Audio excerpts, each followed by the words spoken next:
Coming up this week, guys, your videos heading your way from Audiology Associates. We have a giant bird's nest, almost like removal. Katie's bird's nest. Katie's bird's nest. Oh, that was a That's beast. super hairy. It's a bit hay baling somebody's here. We've got probably the toughest wax removal I've done in a very, very long time coming up as well. It was an absolute, really, really difficult one to do. That was really, really hard. What have you got? Members has got an interesting exostoses one from me. Oh yeah, that was a good one. Yeah. That was a really interesting one. I've got also probably the hardest piece of wax I have ever taken out of somebody's ear. Plus it was a mastoid cavity.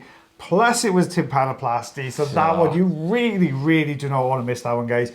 So all those are coming up this week on the channel on Audiology Associates. So make sure you stay tuned for that one. If you're not subscribed already, hit the subscribe button, hit the notification bell, and you'll get a notification every single time we post a video. Loads of you watch the videos, but don't subscribe. So make sure you hit it and you'll get notifications. But as always, guys, until next time, take care of yourselves. Take care of your ears. And take care of one another. Myself and lovely Miss Taylor Green. We'll see you for this week's videos. Bye, everybody. Bye.